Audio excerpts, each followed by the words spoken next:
अगर आपको सारे राज को साइंटिफिक रीति से या चक्र की रीति से जानना है तो हमारी चैनल पर सब कुछ मिलेगा।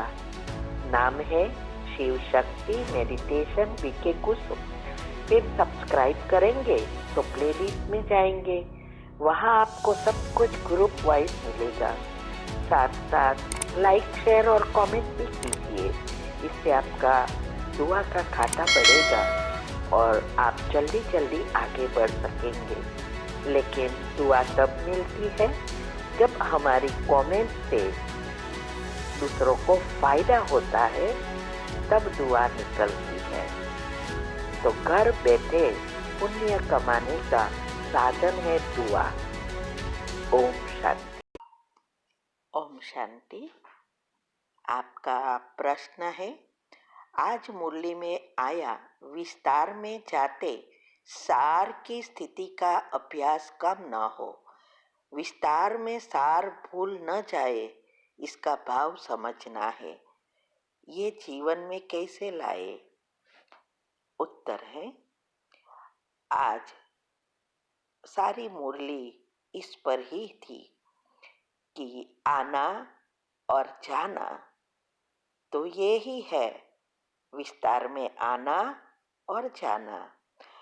ये आज बहुत तरह से शिव बाबा ने बताया कि सारा खेल किसका है, आना और जाने की प्रैक्टिस कैसे लाइफ में करें, जिससे हम अंत में फिर से जा सके और स्वर्ग में पहले जन्म में आ सके।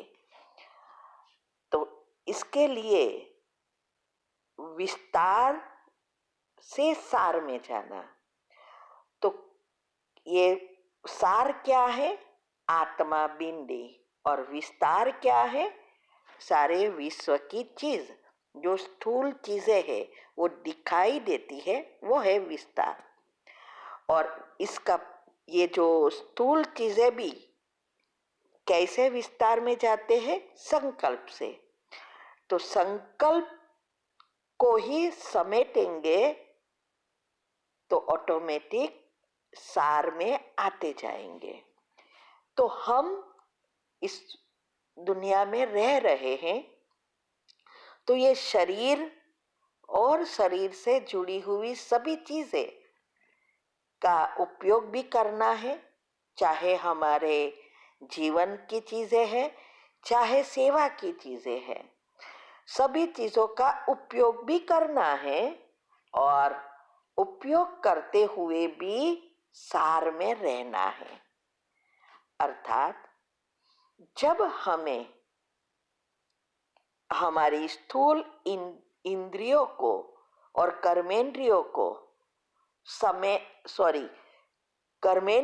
को यूज करना है, तो हमें इस शरीर का आधार लेना पड़ता है।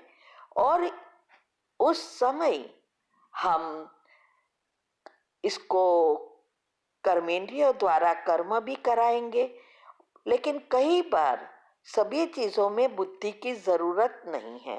जैसे हम घर के काम करते हैं, ऐसी ऑफिस में भी कई चीजें ऐसी है जिससे हमें कर्मेंद्रियों का सिर्फ उपयोग करना होता है, बुद्धि को नहीं लगाना होता है। तो उस समय हमें बुद्धि को कैसे बिजी रखना है?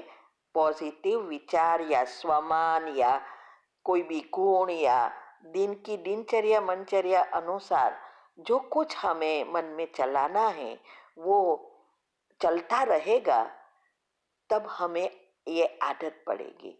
तो जब कर्मेंद्रियों का उपयोग किया और उसको फिनिश हो गया, तो उसको फिर से आत्मिक स्मृति में स्थित होना है। तो ये जो अवस्था है, वो अवस्था पहली योग की अवस्था जितनी मजबूत होगी, दिनचर्या मनचर्या जितनी फिक्स होगी, उस अनुसार ये अवस्था बनेगी। कुछ भी करते आत्मिक स्मृति रहे, इसीलिए शिव मंदिर में ये जो टोटोइल होता है, जिसको काचबा बोलते हैं गुजराती में, आ, वो टोटोइल क्या करता है, जिस इसको आ, काम करना है, कुछ ढूंढना है खाने, जीवन के लिए, खाने के लिए, तो कर्मेंद्रियों को फैलाता है, फिर समेट लेता है। जब काम हो गया वो समेट के बैठ जाता है, या कोई ऐसी डर की चीज आ गई, डेंजर, तो भी वो समेट लेता है। इसीलिए उसकी ही यादगार शिव मंदिर में ही रखी है। सारी चीजें जो शिव मंदिर में रखी है, वो सारी चीजें अभी के पुरुषार्थ से जुड़ी हुई है। इसीलिए देवी देवता के मंदिर में नहीं रखते हैं, सिर्फ शिव के मंदिर में रखते हैं, क्योंकि वो अवस्थाएं बनानी है। तो हमें ये अभ्यास करना है, कुछ भी करे हमें आत्मिक स्मृति रहे।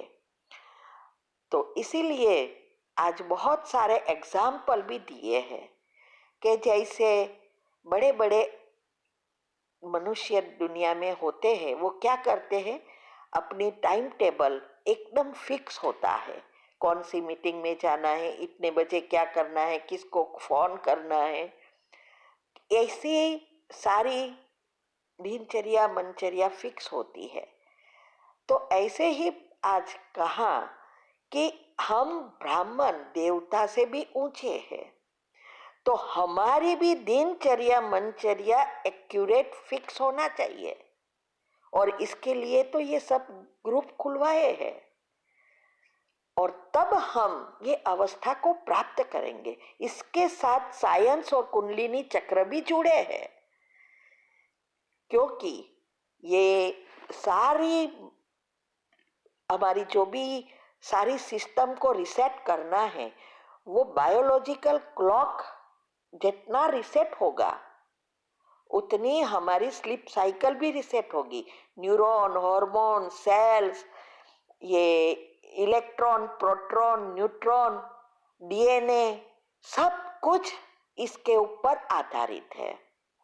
इसीलिए योग में हम जितना पक्का होंगे उतना ये सभी चीजें रिसेट होती जाएगी, दिनचर्या मनचर्या सेट होती जाएगी, तब ये सब होगा। तो ये ग्रुप, सभी ग्रुप का महत्व को समझो। और इसके लिए हमारी ऑडियो आती है तीव्र पुरुषार्थ ग्रुप में 17, कि एक एक चीज हमने कैसे की गृहस्थ में रहते, तो हमारा लक्ष्य अनुसार पुरुषार्थ भी करना पड़ता है। दुनिया में मोक्ष के लिए पुरुषार्थ करते हैं, लेकिन शिव बाबा ने बताया आज कि मोक्ष तो किसी को भी नहीं मिलता है। हमारे आने का और जाना दोनों फिक्स है, आना भी पड़ेगा और जाना भी पड़ेगा। तो इसके लिए हमें ये अवस्था को प्राप्त करने के लिए जो ब्रह्मा बाबा ने किया है वो हमें प्रैक्टिकल करना है। तो ये अगर अवस्था बनाना चाहते हैं तो YouTube पर जो भी हमने रखा है वो सब समझने का प्रयत्न करो और प्रैक्टिकल जीवन में लाओ, तब होगा। तो विस्तार को सार में बहुत सी चीजें विस्तार में हमने रखी है। हमारे परिवार, स्थूल सभी चीजें, हमारा संकल्प, मन को भी विस्तार में ले गए हैं और बुद्धि को भी स्थूल में बना दिया है। सभी चीजों को समेटना है। संपूर्ण संतुष्टता, संपूर्ण डिटैचमेंट होगा, तब हमारा अटैच शिव बाबा से होगा। और शिव बाबा से जब अटैच होंगे तब उनकी एनर्जी आएगी और हम उन जैसा बन के उनके साथ जा सकेंगे। तो ये सभी चीजें एक दूसरे से कनेक्टेड है। इसीलिए कई बार मुरली में आता है, बच्चे संकल्प को भी समेट लो, एक संकल्प में स्थित हो जाओ। और ये अवस्था ही सबसे श्रेष्ठ अवस्था है। इसमें ही हमारे संचित कर्म भस्म होते हैं और हम संपूर्णता की ओर जाते हैं। तो आज कितनी अच्छी बात बताई कि योग ही एक चीज है जिससे हम आगे बढ़ सकते हैं। और योग हमारे लिए कोई नहीं करेगा। सेवा कोई कर लेगा, हमारा काम कोई कर लेगा, हाँ, सब कुछ कोई करेगा, लेकिन योग तो हमें ही करना है। और योग ही सबका बोरिंग सब्जेक्ट है। सेवा कर लेते हैं, बहुत इजी लगती है, लेकिन योग लगाने के लिए मन बुद्धि नहीं बैठती। क्यों? क्योंकि उसको ट्रेनिंग ही नहीं दी है, विधि ही नहीं अपनाएंगे तो कहाँ से सिद्धि मिलेगी। तो योग में जितना हम पक्का बनेंगे, सारे सब्जेक्ट ऑटोमेटिक उससे जुड़े हैं, तो ये भी हम उसमें भी पास होते जाएंगे। क्योंकि सेवा अगर करना है, मनसा सेवा करनी है, वाचा सेवा करनी है, तो ज्ञान स्वरूप बनकर योग में पक्का बनेंगे, तब हम दूसरों को समझा सकेंगे। तो हमें सब कुछ करते हुए हमारे सार आत्मिक स्थिति को नहीं भूलना है। ठीक है? ओम शांति।